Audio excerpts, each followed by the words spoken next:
ಓಂ ನಮಃ ಶಿವಾಯ. ಎಲ್ಲರಿಗೂ ನಮಸ್ಕಾರ. ಇಂದು ಈ ವಿಡಿಯೋದ ಮೂಲಕ ವೃಷಭ ರಾಶಿಯವರ ಜಾತಕ ಫಲಿತಾಂಶಗಳ ಬಗ್ಗೆ ತಿಳಿದುಕೊಳ್ಳೋಣ. ಜುಲೈ 17 ಶುಕ್ರವಾರ. ಈ ರಾಶಿ ಚಕ್ರ ಚಿಹ್ನೆಯ ಸಂಪೂರ್ಣ ಜಾತಕ ಫಲಿತಾಂಶಗಳು. ನನ್ನ ಚಾನಲ್ಗೆ ಚಂದಾದಾರರಾಗದೆ ಈ ರಾಶಿ ಚಕ್ರ ಚಿಹ್ನೆ ಯಾರಾದರೂ ಇದ್ದರೆ ದಯವಿಟ್ಟು ಸಬ್ಸ್ಕ್ರೈಬ್ ಮಾಡಿ ಮತ್ತು ನೀವು ಈ ವಿಡಿಯೋವನ್ನು ಇಷ್ಟಪಟ್ಟರೆ ಲೈಕ್ ಮಾಡಿ. ಕಾಮೆಂಟ್ ಮಾಡಲು ಓಂ ಶ್ರೀ ಮಾತ್ರಿಯೇ ನಮಃ ಎಂದು ಕಾಮೆಂಟ್ ಮಾಡಿ. ಈಗ ನಮ್ಮನ್ನು ಬೆಂಬಲಿಸಲು ಮರೆಯಬೇಡಿ. ಈಗ ಈ ವಿಡಿಯೋದಲ್ಲಿ ನಾಳೆ ಈ ರಾಶಿಚಕ್ರ ಚಿಹ್ನೆಗಳ ಜೀವನದಲ್ಲಿ ಏನಾಗಲಿದೆ ಎಂಬುದನ್ನು ಸ್ಪಷ್ಟವಾಗಿ ತಿಳಿದುಕೊಳ್ಳೋಣ. ಇಂದು ನಿಮ್ಮನ್ನು ವಿವರಿಸುವ ದೈವಿಕ ಶಕ್ತಿ ಯಾವುದು, ಕೆಲವು ವರ್ಷಗಳಿಂದ ನಿಮ್ಮೊಂದಿಗಿದ್ದ ಮತ್ತು ನಿಮ್ಮನ್ನು ರಕ್ಷಿಸುತ್ತಿರುವ ಶುಭ ವ್ಯಕ್ತಿ ಯಾರು ಎಂದು ನಿಮಗೆ ತಿಳಿಯಲಿದೆ. ಅದು ದೈವಿಕ ಶಕ್ತಿಯು ನಿಮ್ಮಿಂದ ಏನನ್ನು ಬಯಸುತ್ತದೆ ಎಂಬುದನ್ನು ಕೇಳಲು ಪ್ರಯತ್ನಿಸೋಣ. ನಾಳೆ ನೀವು ವರ್ಷಗಳಿಂದ ಬಯಸುತ್ತಿರುವ ಎಲ್ಲಾ ರೀತಿಯ ಗೌರವವಾಗಿರಬಹುದು, ಅಥವಾ ಅದು ಹಣವಾಗಿರಬಹುದು, ಅಥವಾ ನೀವು ಕಳೆದುಕೊಂಡಿರುವ ಸಂಬಂಧವಾಗಿರಬಹುದು. ಅದು ಏನೇ ಇರಲಿ, ನೀವು ಬಯಸುತ್ತಿರುವುದಕ್ಕೆ ಸಂಬಂಧಿಸಿದ ಎಲ್ಲವನ್ನು ನೀವು ಪಡೆಯುವ ಅವಕಾಶವಿದೆ. ನಾಳೆ ನಿಮ್ಮ ಜೀವನದಲ್ಲಿ ಅದ್ಭುತ ಬದಲಾವಣೆಗಳು ಬರಲಿವೆ. ತೀವ್ರ ಬಡತನದಲ್ಲಿರುವವರು ಸಹ ಕೋಟ್ಯಾಧಿಪತಿಗಳಾಗುವಷ್ಟು ಉತ್ತಮ ಅವಕಾಶ ನಿಮಗೆ ಸಿಗುತ್ತದೆ. ಈ ಪವಾಡಕ್ಕೆ ಕಾರಣವೆಂದರೆ ನಿಮ್ಮ ರಾಶಿಯಲ್ಲಿರುವ ಶುಕ್ರನು ಶುಭ ಸ್ಥಾನವನ್ನು ಪ್ರವೇಶಿಸುತ್ತಿದ್ದಾನೆ ಮತ್ತು ಹೀಗಾಗಿ ನಿಮ್ಮ ಜೀವನದಲ್ಲಿ ಲಕ್ಷ್ಮೀನಾರಾಯಣ ಯೋಗವು ರೂಪುಗೊಳ್ಳುತ್ತದೆ. ಲಕ್ಷ್ಮೀ ದೇವಿಯ ಅನುಗ್ರಹ ಎಲ್ಲಿದೆಯೋ ಅಲ್ಲಿ ಯಾವುದಕ್ಕೂ ಕೊರತೆ ಇರುವುದಿಲ್ಲ. ಆ ದೈವಿಕ ಶಕ್ತಿಯು ಹಲವಾರು ವರ್ಷಗಳಿಂದ ನಿಮ್ಮನ್ನು ಹಿಂಬಾಲಿಸುತ್ತಿದೆ. ನಿಮ್ಮ ಜೀವವನ್ನು ರಕ್ಷಿಸುವುದಲ್ಲದೆ ನೀವು ಅವಮಾನಿಸಲ್ಪಟ್ಟಾಗಲೆಲ್ಲ ನಿಮ್ಮೊಂದಿಗೆ ನಿಂತಿದೆ. ಇತರರು ನಿಮ್ಮ ಮೇಲೆ ಹಾರಾಡುತ್ತಿದ್ದರೂ ಸಹ ಅದು ನಿಮ್ಮನ್ನು ಅವರಿಂದ ರಕ್ಷಿಸುತ್ತದೆ. ನಿಮ್ಮ ಒಳ್ಳೆಯತನ, ನಿಮ್ಮ ಶುದ್ಧ ಮನಸ್ಸು, ನಿಮ್ಮ ಈ ಅದ್ಭುತ ಶಕ್ತಿಯು ನಿಮ್ಮ ಕಡೆಗೆ ಆಕರ್ಷಿಸಿದ ಒಂದು ವಿಷಯ ಯಾವುದು? ಈ ಅದ್ಭುತ ಶಕ್ತಿಯು ನಿಮ್ಮಿಂದ ಬಯಸುವ ಒಂದು ವಿಷಯ ಯಾವುದು? ಇಂದಿನಿಂದ ನಿಮ್ಮ ಜೀವನ ಹೇಗೆ ಬದಲಾಗುತ್ತದೆ? ಲಕ್ಷ್ಮೀ ದೇವಿಯು ಎಲ್ಲಿ ಸಂತೋಷ ಪಡುತ್ತಾಳೋ ಅಲ್ಲಿ ಎಂದಿಗೂ ಹಣದ ಕೊರತೆ ಇರುವುದಿಲ್ಲ. ನಿಮ್ಮ ಜೀವನದಲ್ಲೂ ಈಗ ಅದೇ ಆಗುತ್ತದೆ. ಒಂದು ಅದ್ಭುತ ದೈವಿಕ ಶಕ್ತಿಯು ನಿಮ್ಮನ್ನು ಸಂಪೂರ್ಣವಾಗಿ ಆಕರ್ಷಿಸಿದೆ ಮತ್ತು ಎಲ್ಲಾ ರೀತಿಯಿಂದಲೂ ನಿಮ್ಮನ್ನು ರಕ್ಷಿಸುತ್ತಿದೆ. ಅದು ನಿಮ್ಮನ್ನು ಏಕೆ ಅನುಸರಿಸುತ್ತಿದೆ? ಅದು ನಿಮ್ಮಿಂದ ನಿರೀಕ್ಷಿಸುವ ಒಂದು ವಿಷಯ ಯಾವುದು? ಈಗ ಈ ವಿಡಿಯೋದಲ್ಲಿ ಇದರ ಬಗ್ಗೆ ವಿವರವಾಗಿ ತಿಳಿದುಕೊಳ್ಳೋಣ. ನಾಳೆಯು ನಿಮ್ಮ ಜೀವನದಲ್ಲಿ ದೇವರು ನೀಡುವ ಉಡುಗೊರೆಯಂತೆ ಇಂದು ಆ ದೈವಿಕ ಶಕ್ತಿಯು ನೀವು ಹಲವು ವರ್ಷಗಳಿಂದ ಕಾಯುತ್ತಿದ್ದ ಅದ್ಭುತ ಉಡುಗೊರೆಗಳನ್ನು ನಿಮಗೆ ನೀಡಲು ಸಿದ್ಧವಾಗಿದೆ. ನಿಮ್ಮ ಜೀವನದಲ್ಲಿ ಇಲ್ಲಿಯವರೆಗೆ ನೀವು ಅನುಭವಿಸಿದ ಎಲ್ಲಾ ಕಷ್ಟಗಳು, ನೋವುಗಳು ಮತ್ತು ಅವಮಾನಗಳನ್ನು ಕೊನೆಗಳಿಸುವ ಸಮಯ ಇದಾಗಿದೆ. ಅಲ್ಲದೆ ಆ ದೈವಿಕ ಶಕ್ತಿಯು ಕಳೆದ ಕೆಲವು ವರ್ಷಗಳಿಂದ ನಿಮ್ಮ ಜೀವವನ್ನು ಉಳಿಸುತ್ತಿದೆ. ನೀವು ಅಪಾಯದಲ್ಲಿದ್ದಾಗ, ಬೇರೆ ಯಾರು ಇಲ್ಲದಿದ್ದಾಗ, ನೀವು ತಿಳಿಯದೆಯೇ ಆ ಶಕ್ತಿಯು ನಿಮ್ಮನ್ನು ನೆರಳಿನಂತೆ ಹಿಂಬಾಲಿಸುತ್ತಿದೆ ಮತ್ತು ನಿಮ್ಮನ್ನು ಹೊರಗೆಸೆದಿದೆ. ಸಮಾಜದಲ್ಲಿ ಕೆಲವರು ನಿಮ್ಮನ್ನು ಕೀಳಾಗಿ ಮಾತನಾಡಿದರು ಅಥವಾ ನಿಮ್ಮನ್ನು ಕೆಳಗೆ ತಳ್ಳಲು ಪ್ರಯತ್ನಿಸಿದರು. ಅವರು ಎಷ್ಟೇ ಪ್ರಯತ್ನಿಸಿದರೂ ಆ ಶಕ್ತಿಯು ನಿಮ್ಮನ್ನು ತಾಯಿಯಂತೆ ರಕ್ಷಿಸುತ್ತದೆ. ಅಲ್ಲದೆ ನೀವು ಅದನ್ನು ಗಮನಿಸದೇ ಇರಬಹುದು, ಆದರೆ ಆ ಶಕ್ತಿಯ ಪ್ರಭಾವವು ನೀವು ತೆಗೆದುಕೊಳ್ಳುವ ಪ್ರತಿಯೊಂದು ಹೆಜ್ಜೆಯಲ್ಲಿಯೂ ಯಾವಾಗಲೂ ನಿಮ್ಮೊಂದಿಗೆ ಇರುತ್ತದೆ. ವಾಸ್ತವವಾಗಿ ಆ ದೈವಿಕ ಶಕ್ತಿಯು ನಿಮ್ಮ ಮನಸ್ಸಿನಲ್ಲಿ ಬೇರೂರಿದೆ, ಏಕೆಂದರೆ ನಿಮ್ಮ ಹೃದಯದಲ್ಲಿ ನೀವು ತುಂಬಾ ಶುದ್ಧ ಹೃದಯ ಮತ್ತು ಇತರರಾಗಿ ಮನಸ್ಸನ್ನು ಹೊಂದಿದ್ದೀರಿ. ಯಾವುದೇ ಕೆಟ್ಟ ಆಲೋಚನೆಗಳಿಲ್ಲ. ನೀವು ಎಂದಿಗೂ ಇತರರ ಬಗ್ಗೆ ಅಸೂಯೆ ಪಡುವುದಿಲ್ಲ. ನೀವು ಯಾವಾಗಲೂ ಕಷ್ಟಪಟ್ಟು ಕೆಲಸ ಮಾಡಿ ಮೇಲೆ ಬರಲು ಬಯಸುತ್ತೀರಿ. ನಿಮ್ಮಲ್ಲಿರುವ ಶುದ್ಧ ಸ್ವಭಾವ ಮತ್ತು ಕಷ್ಟಪಟ್ಟು ಕೆಲಸ ಮಾಡುವ ತತ್ವಶಾಸ್ತ್ರವು ನಿಮ್ಮನ್ನು ಅಂತಹ ಅದ್ಭುತ ಶಕ್ತಿಗೆ ತಂದಿದೆ. ನೀವು ಇತರರೊಂದಿಗೆ ಸ್ಪರ್ಧಿಸುವುದು ಮಾತ್ರವಲ್ಲದೆ ಯಾವಾಗಲೂ ಅವರನ್ನು ತೊಂದರೆಗೊಳಿಸಬೇಕು ಎಂದು ನೀವು ಎಂದಿಗೂ ಯೋಚಿಸಿರಲಿಲ್ಲ. ಈ ಸದ್ಗುಣಗಳಿಂದಾಗಿ ಆ ದೈವಿಕ ಶಕ್ತಿಯು ಈಗ ನಿಮಗೆ ಒಂದು ಉತ್ತಮ ಅವಕಾಶವನ್ನು ನೀಡಲಿದೆ.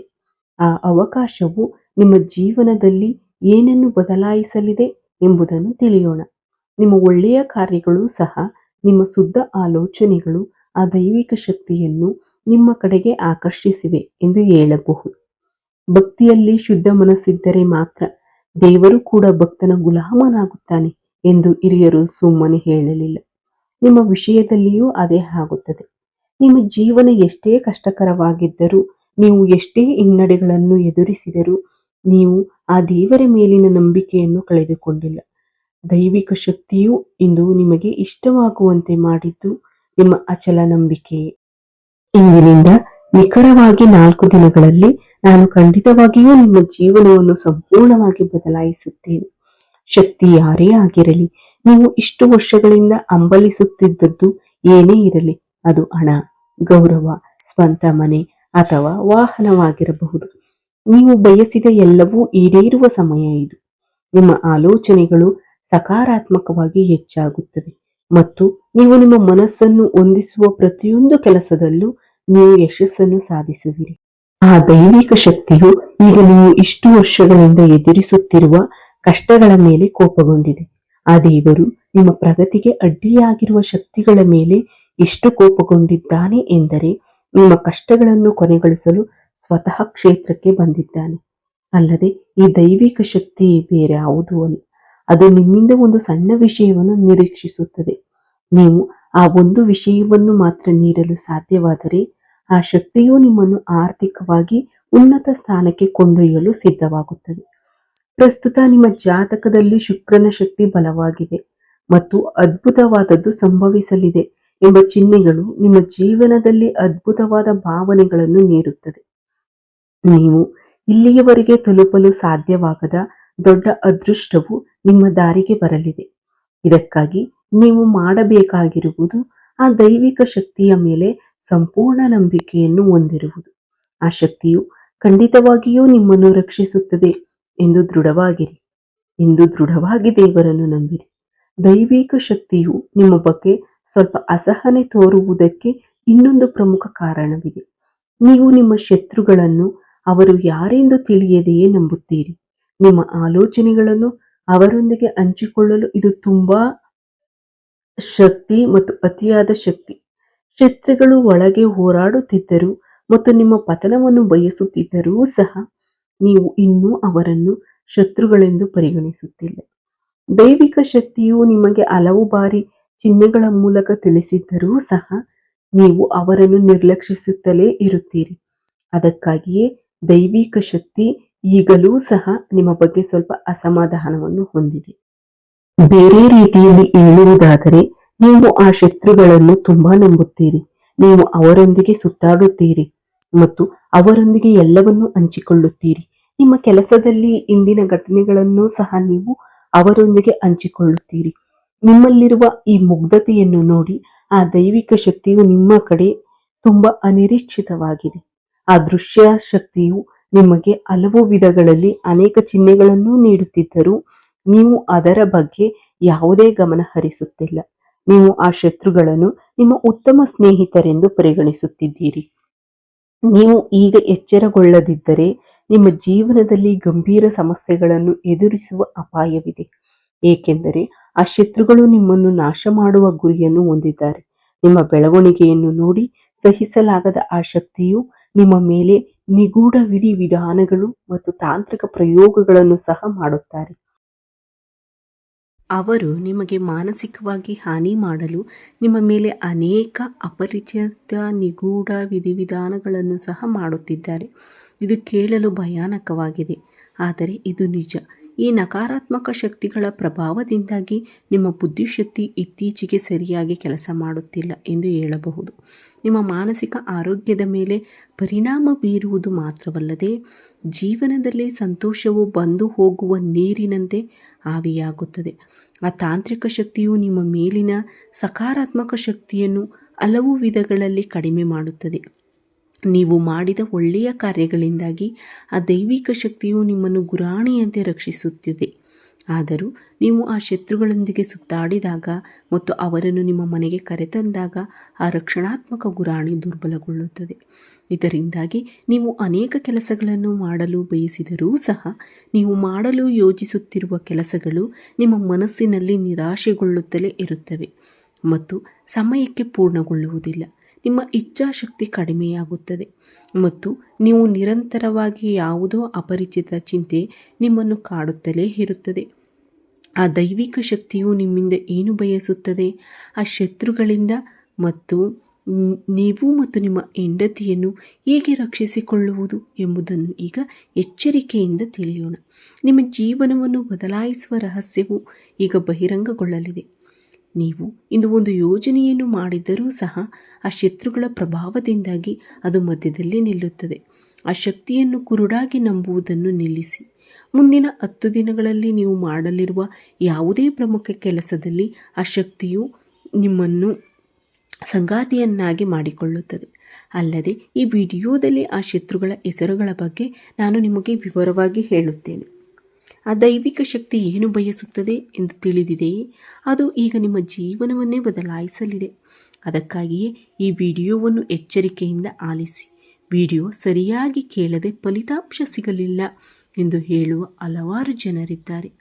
ಏನು ಮಾಡಬೇಕೆಂದು ಮತ್ತು ಯಾವ ಮುನ್ನೆಚ್ಚರಿಕೆಗಳನ್ನು ತೆಗೆದುಕೊಳ್ಳಬೇಕೆಂದು ನಿಮಗೆ ತಿಳಿದಿಲ್ಲದಿದ್ದರೆ ವಿವರಗಳನ್ನು ಸಂಪೂರ್ಣವಾಗಿ ಆಲಿಸುವುದು ಬಹಳ ಮುಖ್ಯ. ಇಂದಿನಿಂದ ನಿಮ್ಮ ಜಾತಕದಲ್ಲಿ ಶುಕ್ರನು ಖಂಡಿತವಾಗಿಯೂ ಶಕ್ತಿಶಾಲಿಯಾಗಲಿದ್ದಾನೆ. ಇದರಿಂದಾಗಿ ಲಕ್ಷ್ಮೀನಾರಾಯಣ ಯೋಗವು ರೂಪುಗೊಳ್ಳುತ್ತದೆ ಮತ್ತು ಅಂತಹ ಸಮಯದಲ್ಲಿ ನೀವು ಹಣದ ಬಗ್ಗೆ ತುಂಬ ಸ್ಮಾರ್ಟಾಗಿ ಯೋಚನೆ ಮಾಡಬೇಕು. ಅನಗತ್ಯ ಖರ್ಚುಗಳನ್ನು ಮಾಡಬೇಡಿ. ನಿಮ್ಮ ಪ್ರಯೋಜನವಾಗುವ ವಿಷಯಗಳಿಗೆ ಕೇವಲ 10 ರೂಪಾಯಿಗಳನ್ನು ಖರ್ಚು ಮಾಡಿ. ನೀವು ನಿಷ್ಪ್ರಯೋಜಕ ವಸ್ತುಗಳಿಗೆ ಹಣವನ್ನು ಖರ್ಚು ಮಾಡಿದರೆ ನಿಮ್ಮ ಅದೃಷ್ಟವು ನಿಮ್ಮಿಂದ ದೂರವಾಗುವ ಅಪಾಯವಿದೆ. ನಿಮ್ಮ ಹಣವನ್ನು ಎಲ್ಲಿ ಹೂಡಿಕೆ ಮಾಡಬೇಕು ಮತ್ತು ಎಲ್ಲಿ ಖರ್ಚು ಮಾಡಬೇಕು ಎಂಬುದನ್ನು ನಿರ್ಧರಿಸುವ ಮೊದಲು 2 ಬಾರಿ ಯೋಚಿಸಿ. ನಿಮ್ಮ ಜೀವನದಲ್ಲಿ ಅದ್ಭುತಗಳನ್ನು ಮಾಡುವ ಆ ಶಕ್ತಿ ಯಾವುದು? ಆ ಲಕ್ಷ್ಮೀದೇವಿಯೇ. ಆ ಲಕ್ಷ್ಮೀದೇವಿ ನಿಜವಾಗಿಯೂ ನಿಮ್ಮ ನಿರ್ಧಾರಗಳು ನಿಮ್ಮ ಬಗ್ಗೆ ಸಂಪೂರ್ಣ ಕರುಣೆಯನ್ನು ತೋರುತ್ತಿದ್ದಾಳೆ. ಆ ತಾಯಿ ತುಂಬ ಕೋಮಲ ಹೃದಯದವಳು. ಅವಳು ನಿಮ್ಮ ಮೇಲೆ ಮನಸ್ಸು ನೆಟ್ಟ ನಂತರ ನಿಮ್ಮ ಎಲ್ಲ ಬಡತನ ದೂರವಾಗುತ್ತದೆ ಮತ್ತು ನಿಮ್ಮ ಜೀವನವು ಬದಲಾಗುತ್ತದೆ. ಎಲ್ಲ ಆರ್ಥಿಕ ಸಮಸ್ಯೆಗಳು ಅವುಗಳ ಬೇರುಗಳೊಂದಿಗೆ ನಿವಾರಣೆಯಾಗುವ ಸಮಯ ಬಂದಿದೆ ಮತ್ತು ಆ ತಾಯಿಯ ಆಶೀರ್ವಾದದಿಂದ ನಿಮ್ಮ ಜೀವನದಲ್ಲಿ ಸಕಾರಾತ್ಮಕ ಬದಲಾವಣೆಗಳು ಬರುತ್ತವೆ. ಈ 4 ದಿನಗಳಲ್ಲಿ ನೀವು ತೆಗೆದುಕೊಳ್ಳಬೇಕಾದ ಇತರ ಕೆಲವು ಮುನ್ನೆಚ್ಚರಿಕೆಗಳು ಮತ್ತು ಆ ಶತ್ರುಗಳನ್ನು ನೀವು ಹೇಗೆ ತಪ್ಪಿಸಬಹುದು ಎಂಬುದನ್ನು ತಿಳಿಯೋಣ. ಲಕ್ಷ್ಮೀದೇವಿಯ ಕೃಪೆ ನಿಮ್ಮ ಮೇಲಿದ್ದರೆ ಅತ್ಯಂತ ಕಠಿಣ ಪರ್ವತಗಳೂ ಸಹ ಚಿಟಿಕೆ ಹೊಡೆಯುವಷ್ಟರಲ್ಲಿ ಕಣ್ಮರೆಯಾಗುತ್ತವೆ. ಆ ತಾಯಿಗೆ ನಿಮ್ಮ ಜೀವನವನ್ನು ಸಕಾರಾತ್ಮಕವಾಗಿ ಬದಲಾಯಿಸುವ ಶಕ್ತಿ ಇರುವುದರಿಂದ ನಿಮ್ಮ ಆರ್ಥಿಕವಾಗಿ ಎಲ್ಲ ತೊಂದರೆಗಳು ಸಹ ದೂರವಾಗುತ್ತವೆ. ದೂರವಾಗಲು ಒಂದು ಅದ್ಭುತ ಸಮಯ ಬಂದಿದೆ ಎಂದೇ ಹೇಳಬಹುದು. ಈ 4 ದಿನಗಳಲ್ಲಿ ನೀವು ನಿರ್ಧಾರ ಎಂದು ಹೇಳಬೇಕು. ಈ 4 ದಿನಗಳಲ್ಲಿ ನೀವು ನಿರ್ಧಾರ ತೆಗೆದುಕೊಂಡರೆ ನೀವು ಅದನ್ನು ಖಂಡಿತವಾಗಿಯೂ ಅನುಸರಿಸಬೇಕು. ಹಣವನ್ನು ಖರ್ಚು ಮಾಡಬೇಡಿ. ಜೂಜಾಟದಂತಹ ಅಭ್ಯಾಸಗಳಿಂದ ದೂರವಿರಿ. ನೀವು ಸರಿಯಾದ ರೀತಿಯಲ್ಲಿ ಹಣವನ್ನು ಖರ್ಚು ಮಾಡಿದರೆ ಮಾತ್ರ ಆ ತಾಯಿ ನಿಮ್ಮ ಮನೆಯಲ್ಲಿ ಶಾಶ್ವತವಾಗಿ ಉಳಿಯುತ್ತಾಳೆ. ಇನ್ನೊಂದು ಮುಖ್ಯವಾದ ವಿಷಯವೆಂದರೆ ಅನೇಕ ಜನರು ಆಹಾರವನ್ನು ವ್ಯರ್ಥ ಮಾಡುತ್ತಾರೆ. ಅವರು ಹೊರಗಿನಿಂದ ತರುವ ಆಹಾರ, ಮನೆಯಲ್ಲಿ ಮಾಡುವ ಆಹಾರ ಅರ್ಧಂಬರ್ಧ ತಿಂದು ಉಳಿದಿದ್ದನ್ನು ಎಸೆಯುತ್ತಾರೆ. ಹೀಗೆ ಮಾಡುವುದರಿಂದ ಲಕ್ಷ್ಮೀದೇವಿಯು ಕೋಪಗೊಳ್ಳುತ್ತಾಳೆ.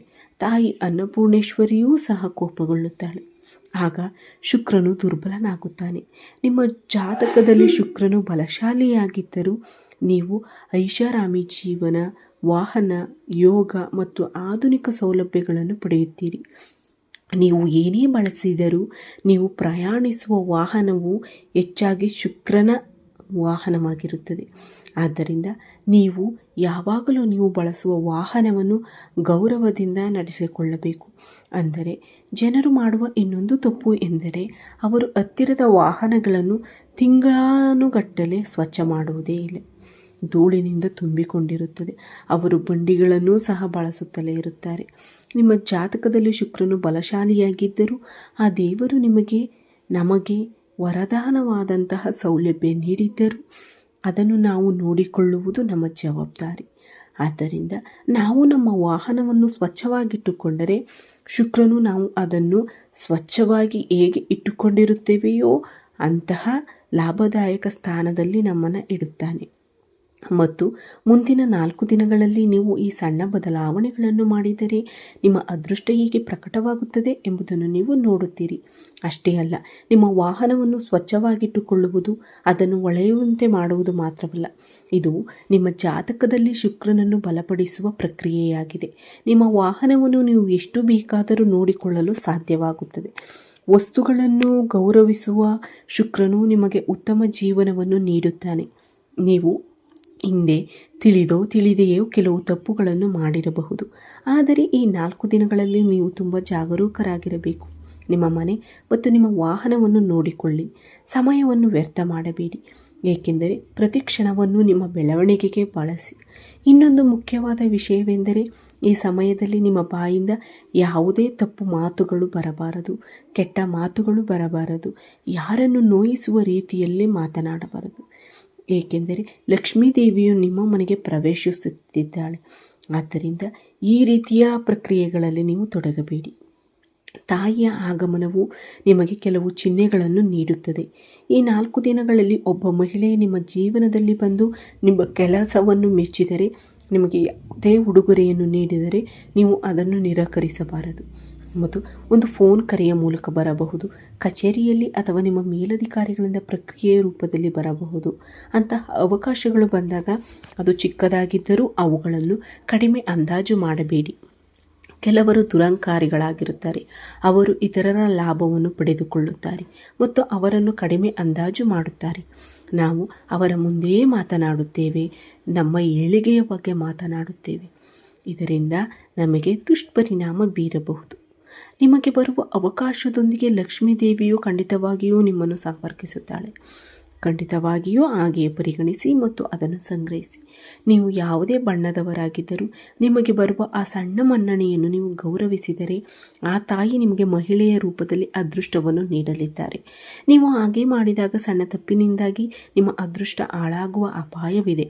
ಆದ್ದರಿಂದ ನಿಮ್ಮ ಜಾತಕದಲ್ಲಿ ಶುಕ್ರ ಬಲವಾಗಿದ್ದಾಗ ಲಕ್ಷ್ಮೀದೇವಿಯು ಸಹ ನಿಮಗೆ ಸಹಾಯ ಮಾಡುತ್ತಾಳೆ. ಅದು ಬರದಿದ್ದರೂ ಅವಳು ನಿಮಗೆ ಯಾವುದಾದರೂ ರೂಪದಲ್ಲಿ ಹಣವನ್ನು ಕಳುಹಿಸಲು ಪ್ರಯತ್ನಿಸುತ್ತಾರೆ. ಅದು ನಿಮಗೆ ಸಹಾಯ ಮಾಡುತ್ತದೆ. ಅದಕ್ಕಾಗಿಯೇ ಮುಂದಿನ 4 ದಿನಗಳವರೆಗೆ ಅಥವಾ 2ನೇ ಅಥವಾ ಇತರ ಪ್ರಮುಖ ಚಿಹ್ನೆಗಳವರೆಗೆ ನೀವು ಯಾವುದೇ ಚಿಹ್ನೆಗಳನ್ನೂ ಸಹ ನೋಡಿದರೆ ಅವುಗಳನ್ನು ಬಿಡಬೇಡಿ. ನೀವು ಬೆಳಿಗ್ಗೆ ರಾತ್ರಿ ನಿದ್ದೆ ಮಾಡಿ ಎದ್ದಾಗ ಬೆಳಿಗ್ಗೆ ಅಲ್ಲಿಯನ್ನು ನೋಡಿದರೆ ಅದು ಲಕ್ಷ್ಮೀದೇವಿಯು ನಿಮ್ಮ ಮನೆಗೆ ಪ್ರವೇಶಿಸುತ್ತಿರುವ ಬಲವಾದ ಸಂಕೇತವಾಗಿದೆ ಎಂದು ನಂಬಿರಿ. ಆ ತಾಯಿ ನಿಮ್ಮ ಮನೆಯಲ್ಲಿದ್ದಾರೆ ಎಂದು ಅರ್ಥ ಮಾಡಿಕೊಳ್ಳಿ. ಆದ್ದರಿಂದ ಅದನ್ನು ಯಾವಾಗಲೂ ನಿಮ್ಮ ಮನೆಯಲ್ಲಿ ಶುಭವಾಗಿರಿಸಿಕೊಳ್ಳಿ. ಎಲ್ಲಿಯೂ ಯಾವುದೇ ಕೆಟ್ಟ ಪ್ರಭಾವಗಳನ್ನು ತಪ್ಪಿಸಿ. ಈಗ ನಿಜವಾದ ವಿಷಯಕ್ಕೆ ಬಂದಾಗ ಆ ದೈವಿಕ ಶಕ್ತಿ ನಿಮ್ಮ ಮನೆಗೆ ಬರುತ್ತಿದೆ. ನೀವು ಬಯಸುವ ಆ ಒಂದು ವಸ್ತುವಿನ ಶಕ್ತಿಯು ನಿಮಗೆ ಬೇಕಾದ ಪ್ರೀತಿಯನ್ನು ಮತ್ತು ಒಂದು ವಸ್ತುವಿನ ರೂಪದಲ್ಲಿ ಸಂಪತ್ತನ್ನು ನೀಡಲು ಬಯಸುತ್ತದೆ. ನಿಮ್ಮ ಜೀವನದಲ್ಲಿ ಒಬ್ಬ ಶತ್ರು ಇರುವುದರಿಂದ ತಾಯಿ ನಿಮ್ಮ ಮೇಲೆ ಸ್ವಲ್ಪ ಕೋಪಗೊಂಡಂತೆ ತೋರುತ್ತದೆ. ನೀವು ತುಂಬ ಒಳ್ಳೆಯ ವ್ಯಕ್ತಿ ಮತ್ತು ನೀವು ಎಲ್ಲರನ್ನೂ ನಂಬುತ್ತೀರಿ. ಆದರೆ ಆ ಶತ್ರುಗಳು ನಿಮಗೆ ನೀಡುವ ವಸ್ತುಗಳನ್ನು ಸ್ವಲ್ಪವೂ ಯೋಚಿಸದೆ ನಿಮ್ಮ ಮನೆಗೆ ಹಾಕಬೇಡಿ. ವಾಸ್ತವವಾಗಿ ಆ ಶತ್ರುಗಳು ರಸ್ತೆಯಲ್ಲಿ ಮ್ಯಾಜಿಕ್ ಮಾಡುವ ಮೂಲಕ ನಿಮ್ಮನ್ನು ವಶಪಡಿಸಿಕೊಳ್ಳಲು ಪ್ರಯತ್ನಿಸುತ್ತಿದ್ದಾರೆ. ಆ ಶತ್ರುಗಳು ಕೆಲವು ಜಾದೂಗಾರರ ಸಹಾಯದಿಂದ ಕೆಲವು ವಸ್ತುಗಳನ್ನು ಹೊಂದಿದ್ದಾರೆ. ಆದರೆ ಇಲ್ಲದಿದ್ದರೆ ಹಣ ಅಥವಾ ಏನನ್ನಾದರೂ ನಿಮಗೆ ಯಾವುದೋ ಮಂತ್ರದಿಂದ ನೀಡಲ್ಪಟ್ಟಿರಬಹುದು. ಉದಾಹರಣೆಗೆ, ನೀವು ಅವರಿಗೆ ಸಾಲವನ್ನು ನೀಡಿರಬಹುದು. ಅವರು ಅದನ್ನು ವಾಪಸ್ ಕೊಡುವಾಗ ಕೆಲವು ತಾಂತ್ರಿಕ ಪ್ರಯೋಗಗಳನ್ನು ಮಾಡಿ ನಿಮಗೆ ಕೊಡಬಹುದು. ಅಲ್ಲದೆ ನೀವು ನಿಮ್ಮ ಮನೆಯಲ್ಲಿ ಅಥವಾ ಬೇರೆಯವರ ಮನೆಯಲ್ಲಿ ಹಣವನ್ನು ಇಟ್ಟಿದ್ದೀರಿ ಎಂದು ನಿಮಗೆ ತಿಳಿದಿರುವುದಿಲ್ಲ. ಈ ಕಾರಣದಿಂದಾಗಿ ನಕಾರಾತ್ಮಕ ಶಕ್ತಿಯು ನಿಮ್ಮ ಅದೃಷ್ಟವನ್ನು ನಿಮ್ಮ ಮನೆಗೆ ಪ್ರವೇಶಿಸದಂತೆ ತಡೆಯುತ್ತದೆ. ಹಣ ಮಾತ್ರವಲ್ಲದೆ ಹಳೆಯ ಬಟ್ಟೆಗಳು ಮತ್ತು ಇತರ ಜನರ ವಸ್ತುಗಳೂ ಸಹ ಇತರರ ಪಿತೂರಿಗಳಿಂದ ಮಾಡಲಾಗುತ್ತದೆ. ಬಹುಶಃ ಶತ್ರುಗಳು ಇದ್ದಾರೆ ಮತ್ತು ಆ ಶಕ್ತಿಯಿಂದ ನೀವು ಹೇಗೆ ತಪ್ಪಿಸಿಕೊಳ್ಳಬಹುದು? ಈಗ ಎಚ್ಚರಿಕೆಯಿಂದ ಆಲಿಸಿ. ನೀವು ತಿಳಿಯದೇ ಮಾಡಿದ ದೊಡ್ಡ ತಪ್ಪು ಏನು? ಕೆಲವರು ನಿಮ್ಮಿಂದ ಬಟ್ಟೆ ಅಥವಾ ಇತರ ವಸ್ತುಗಳನ್ನು ಕೇಳುತ್ತಾರೆ. ನೀವು ಅವುಗಳನ್ನು ಅವರಿಗೆ ಕೊಡುತ್ತೀರಿ. ಅವರು ಅವುಗಳನ್ನು ತೆಗೆದುಕೊಂಡು ನಿಮಗೆ ನಕಾರಾತ್ಮಕ ಶಕ್ತಿಯನ್ನು ನೀಡುತ್ತಾರೆ. ಈ ಕಾರಣದಿಂದಾಗಿ ಅದೃಷ್ಟದ ಶಕ್ತಿಯು ನಿಮ್ಮ ಮನೆಗೆ ಪ್ರವೇಶಿಸಿ ನಿಮ್ಮ ಅದೃಷ್ಟವನ್ನು ತಡೆಯಲು ಪ್ರಯತ್ನಿಸುತ್ತದೆ. ಅದಕ್ಕಾಗಿಯೇ ಮುಂದಿನ 4 ದಿನಗಳಲ್ಲಿ ನೀವು ಯಾರಿಂದಲೂ ಯಾವುದೇ ರೀತಿಯ ವಸ್ತುಗಳನ್ನು ತೆಗೆದುಕೊಳ್ಳಬಾರದು. ಒಪ್ಪಂದಗಳನ್ನು ಮಾಡಿಕೊಳ್ಳಬಾರದು. ನೀವು ಈ ಮುನ್ನೆಚ್ಚರಿಕೆಗಳನ್ನು ಅನುಸರಿಸಿದರೆ ನಿಮ್ಮ ಮನೆಯಲ್ಲಿ ದೈವಿಕ ಶಕ್ತಿ ಬಲಗೊಳ್ಳುತ್ತದೆ. ನಿಮ್ಮ ಜೀವನವು ಮೊದಲಿನಂತೆಯೇ ಇರುವುದಿಲ್ಲ. ನೀವು ಊಹಿಸಿದ್ದಕ್ಕಿಂತ ಹೆಚ್ಚು ಅದ್ಭುತವಾಗಿ ಅದು ಇರುತ್ತದೆ. ವಿಶೇಷವಾಗಿ ಮುಂದಿನ 4 ದಿನಗಳಲ್ಲಿ ನೀವು ಕೆಲವು ಜನರಿಂದ ದೂರವಿರಬೇಕು. R, S, M ಮತ್ತು A ಅಕ್ಷರಗಳಿಂದ ಪ್ರಾರಂಭವಾಗುವ ಹೆಸರುಗಳ ಬಗ್ಗೆ ಜಾಗರೂಕರಾಗಿರಿ. ಅವರನ್ನು ಸಾಧ್ಯವಾದಷ್ಟು ದೂರವಿಡಿ. ಈ 4 ದಿನಗಳಲ್ಲಿ ಹತ್ತಿರದ ದುರ್ಗಾದೇವಿ ದೇವಸ್ಥಾನಕ್ಕೆ ಭೇಟಿ ನೀಡಲು ಮರೆಯಬೇಡಿ. ಇದಲ್ಲದೆ ಈ 4 ದಿನಗಳಲ್ಲಿ ನೀವು ನಿಮ್ಮ ಮನಸ್ಸನ್ನು ಶಾಂತವಾಗಿರಿಸಿಕೊಳ್ಳಲು ಪ್ರಯತ್ನಿಸಿ. ಆದರೆ ನಿಮ್ಮ ಕರ್ತವ್ಯವನ್ನು ಶ್ರದ್ಧೆಯಿಂದ ಮಾಡಿ. ದೇವರು ಉಳಿದಿದ್ದೆಲ್ಲವನ್ನು ನೋಡಿಕೊಳ್ಳುತ್ತಾನೆ ಎಂದು ನೀವು ಖಚಿತವಾಗಿಯೂ ಹೇಳಬೇಕು. ಅಷ್ಟೇ ಅಲ್ಲ, ಈ 4 ದಿನಗಳಲ್ಲಿ ಮಹಿಳೆಯರು ಮತ್ತು ಹಿರಿಯರನ್ನು ಗೌರವಿಸಿ ಮತ್ತು ಮಹಿಳೆಯರು ಮತ್ತು ಹಿರಿಯರಿಗೆ ಯಾವುದೇ ಅಗತ್ಯವಿದ್ದಲ್ಲಿ ಅವರಿಗೆ ನಿಮ್ಮದೇ ಆದ ರೀತಿಯಲ್ಲಿ ಸಹಾಯ ಮಾಡಿ. ನೀವು ಯಾವುದೇ ಅನಾಥರನ್ನು ನೋಡಿದರೆ ಅವರಿಗೆ ಏನನ್ನಾದರೂ ಸಹಾಯ ಮಾಡಿ. ಅದು ಸರಕುಗಳ ರೂಪದಲ್ಲಿ, ಹಣದ ರೂಪದಲ್ಲಿ ಅಥವಾ ಬಟ್ಟೆಯ ರೂಪದಲ್ಲಿ ಅಥವಾ ನೀವು ಏನು ಯೋಚಿಸುತ್ತೀರೋ ಅದು ಇರಲಿ. ಹಾಗಾದರೆ ನಾಳೆ ಏನಾಗುತ್ತದೆ ಎಂದು ತಿಳಿದುಕೊಂಡಿದ್ದೀರಿ. ನೀವು ಇಂದು ಅನುಸರಿಸಬೇಕಾದ ಎಲ್ಲ ಪರಿಹಾರಗಳು ಮತ್ತು ನೀವು ಮಾಡಬೇಕಾದ ಆಚರಣೆಗಳು ಮತ್ತು ನಾಳೆ ನೀವು ಏನು ಮಾಡಬೇಕಾದ ದಾನಗಳನ್ನು ಸಹ ನೀವು ತಿಳಿದುಕೊಂಡಿದ್ದೀರಿ.